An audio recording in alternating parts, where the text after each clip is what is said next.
So Simon, could you tell us about why you're in Chesterfield today, please? Yes, thank you very much. I'm in Chesterfield on what is a glorious day, the first generally blue sky I've seen anywhere in England for about 3 weeks, to join our local councillors at the beginning of what is effectively the local election campaign and the campaign for a yes vote in the Fairer Votes referendum, both on the 5th of May. And I'm here because this has been one of our flagship councils, and the council has just agreed the budget for the coming year. And even though we know we're in difficult times nationally, nobody disputes that, the council has managed to set a budget that doesn't increase council tax, but more importantly, that keeps all the frontline services. So all this noise about the fact that councils are going to have to slash the libraries and the play facilities and the housing budget is shown in Chesterfield not to be true. And I hope the team from today on will be going on the front foot and telling the people of Chesterfield they've had good service here and they will get good service in the years ahead. And I hope they'll stay with the good team that they've put in control. Lovely. And of course the Liberal Dems, now you're in government. How are you finding that? Well, it's very sad that we're in Parliament without Paul Holmes, who was a very good friend of mine and a very good MP for Chesterfield. And that's one of the other reasons why I'm here. I'm determined, and since the election I've become our deputy leader, I'm determined that we will go back to having MPs not just in Derbyshire but across all the counties of the East Midlands.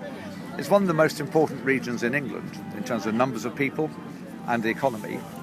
We've got to make sure that our voice is heard from Derbyshire and from the East Midlands in Parliament.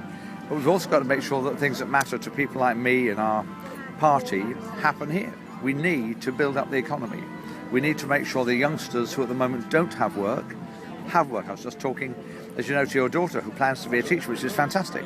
But we need to make sure the youngsters have the opportunities to go on to further education, to go on to do apprenticeships, to go on to do training, and then have the skills to do the sorts of things that in the old days were done in the coal mines and in iron and steel and other things, manufacturing. And Derbyshire, as well as its fantastic agricultural tradition, has a really strong manufacturing tradition.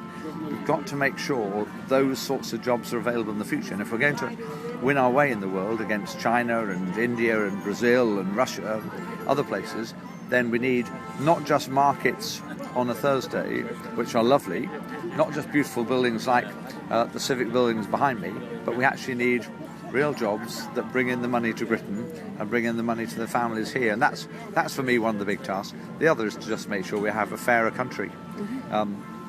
We were left with a country where, surprisingly, the Tories, not surprisingly, when they were in power, we saw the rich get richer compared to the people at the bottom end of the heap, but the same happened under Labour. We had the obscenity, and it is obscenity, of people having Christmas bonuses of 6-figure sums and annual bonuses sometimes of millions. I think that's unacceptable in a modern world where most people who go to work hard. And so the really good thing is that we're trying to tackle the banks and bring down that culture of greed. And banks are having to pay more money into the kitty. We're trying to make sure that pensioners get a better deal, and from this April, every state pension will be tied to earnings, abolished under Mrs Thatcher, never reinstated under Labour. And we're trying to make sure that people on lower incomes have a better deal, and that's why from April in the budget, everybody who earns under 10,000 will have their tax threshold lifted, and everybody in the country, by the end of next year, will pay nothing on any income under 10,000. Now, that helps people on low incomes much better than it helps people at the top end of the scale. And for me, that's very important, because there are lots of people in Chesterfield who bluntly don't have a large amount of disposable income. They've worked hard all their lives, or they are working hard, but they're not hugely well off, and they want to be able to hang on to a bit more of the money they earn rather than seeing it disappear to the Chancellor of the Exchequer. And I guess we've touched on it. I mean, a big thing in Chesterfield is obviously going to be the abolition of EMA and the tuition fee debate, and I'm sure you'll hear quite a lot of that as you're walking around. I mean, you abstained, didn't you, in the tuition fee vote? I did, because I don't like the idea that we do have to put up tuition fees, but Parliament's made that decision. And I've been asked by the government to do a specific job for 6 months, which is to try to make sure that we, firstly, get a good scholarship system in place for people going to university, and that will start next year with scholarships of £3,000 a year for poorer students, which I think would be a really helpful beginning. I'm trying to make sure that universities don't abuse the new law by putting up fees more than they should. They don't have to put them up to 9,000. They can keep them at 6,000. We've got to put the pressure on. I'm helping the government work on ways of keeping the pressure on the universities to keep fees down.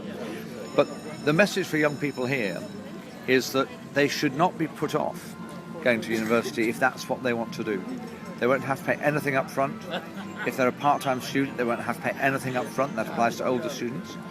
And they won't have to pay anything until they start earning more than £21,000. And it will come off their tax. Mm-hmm. And they'll pay more if they earn 100,000 than if they earn 25,000. So in a way, it's not a debt. It's a tax deduction. The other thing, and it is very important for further education college students, the maintenance allowance can't continue, the government decided, at the extent it has because of the cost, £550 million a year. I'm working very hard, literally this week, with ministers to propose a package that I hope the government in March will accept and then announce, which will give support to those who started this year and want to do a second year, and also help with the really practical things, like the cost of transport to college if you live out in the villages of Derbyshire and you're coming in to a town like Chesterfield or going into a city like Derby. So I hope we'll have a good system in place. We want to encourage people to go to further education. And my message to the colleges in Derbyshire is, please, if you can, make sure your college doors are open in the evenings and at weekends and during the holidays, so youngsters can come in and use the facilities. Please make sure there are cheap cafeterias where youngsters can eat. And please make sure, if it's humanly possible, that you involve the local businesses in helping pay for the costs of equipment and books and things that students need. Yes. If you're doing catering, you need your whites. Perhaps get a local catering firm to sponsor that. If you're doing hairdressing, you need your scissors. Talk to the local hairdressers and see if they'd help out. If you're doing engineering or technical drawing, talk to some of the firms. So let's see college in education not as a second-rate option to university. It's just as valuable, and going to do an apprenticeship or get a national diploma is often just as useful and more appropriate for you than going off to university. We've had a culture of treating youngsters as second class or first class, depending on whether they go to university or not. Not everybody should go to university, and if they're more technically minded, then they ought to be recognised as being equally valuable as an apprentice than they are going to do a university degree.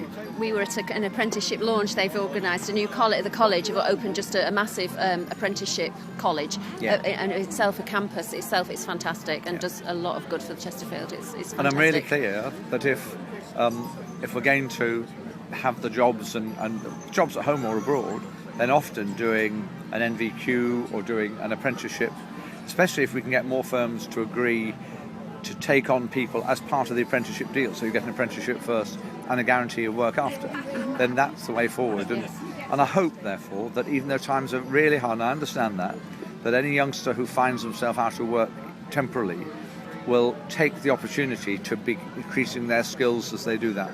And government understands absolutely that every single youngster not in work is a waste of talent and a waste of opportunity, and we've got to make sure youngsters know that their future is Britain's future, and that even in hard times they're going to have investment put in them so that they can blossom and flourish and, as it were, contribute back in the years ahead. Brilliant. Thank you very much, Thank you, Simon. Thank you.